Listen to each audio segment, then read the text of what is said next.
is your Feel Good Breakfast Show. Thank you so much for joining us on this beautiful Tuesday morning. We're talking about your sleep this morning. Our number for you to dial, 0839133728. Dr. Darren Green is in our studio this morning answering our sleep-related questions. Doctor, before the break, we talked about melatonin. Yes. You're struggling to fall asleep. You had a busy day. You won money. You're trying to count How to spend it. I know, how to spend it. What happens? I mean, you're trying to fall asleep. What is going on? Why can't you fall asleep? So we're all equipped with what's called the sleep-wake cycle. So your body has a natural mechanism of turning your brain on and off according to the rhythms of nature. Rhythm is extremely important to the brain. So day-night rhythms outside, but also hormonal rhythms and chemical rhythms. So there's a structure in the human brain called the pineal gland, and that structure secretes melatonin. And melatonin is important in regulating our sleep-wake cycle. So when you cross time zones, for example, and do a bit of flying and you have jet lag, melatonin is often used initially to try and help you regulate that deficit. We're going to our phone lines this morning, 0839133728. Anya from Durban, you're live on your Feel Good Breakfast Show. What's your question or comments? Oh, good morning. Morning. How are you? Very good. Go for it. Oh, no, I'm good. Okay, so I know sleep is super important. I know that's why I'm a student.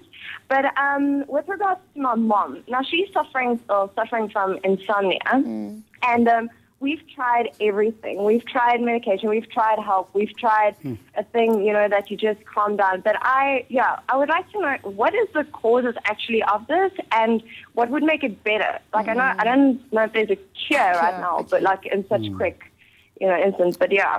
Okay, thank you for your question, Anya. Very, very good question. So she's asking insomnia. I think it's something that most of us have had before. And some of us have it at some stages of our lives in any case. But important to know is that you have insomnia problems that are what's called primary insomnias, where people really have a neuroscientific basis. In other words, they have a shortage of certain chemical substances in the brain. Structurally, they're not secreting enough melatonin, for example. There might be a problem with switching off their arousal and alertness, in the human brain.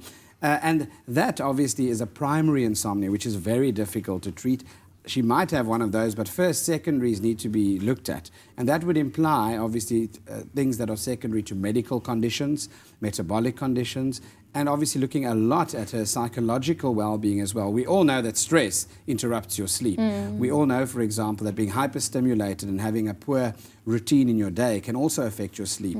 But we need to look at which features are actually reversible and treatable things in a modification, lifestyle modification first, because she runs the risk, obviously, of becoming dependent on medication to actually knock her out at night, and that's the problem with sleeping tablets. We're going to our phone lines again, 0839133728. Thanks for your calls this morning. We're going to Mitchell's Plain this morning. Alma, you are live. What's your question? Good morning, ma'am. Morning. I'd just like to know from Doctor, I go to bed at a reasonable hour. I have a brand new bed. I lie in my bed and I just don't fall asleep. I'll be lying there all night, and about 2, 3 in the morning I will be so agitated. So I'll get up and I'll go and sit in my lounge and sit up in my chair, and then I'll fall asleep. Oh, what is that? What can I do? I've been taking amitriptyline for stress-related problems some time back. So I found out that the amitriptyline allows me to sleep. But I've been on it for many years now, and I find that it's not doing anything, knowing that it's not a sleeping tablet. But I felt that it was also putting me off to sleep. What can I do, please, doctor? Thank you so much for your question this morning, opening up. Yeah, so she's on medication called amitriptyline. It's an old tricyclic antidepressant, actually, that makes people drowsy and helps them to fall asleep. So it's used in the tension-type disorders as well, for migraine prophylaxis, as well as tension-type headache and neck spasms and that kind of thing. So it would help a little bit for someone, but long-term, as I say, we don't want to keep people on treatment long-term. So for her, she has a problem falling asleep in her bedroom. She falls asleep in a chair, sitting upright in the lounge. Some people use the TV to fall asleep at night. And basically, a lot of it's got to do with your association in your environment. For example, there's lots to be said about not having a TV in your bedroom.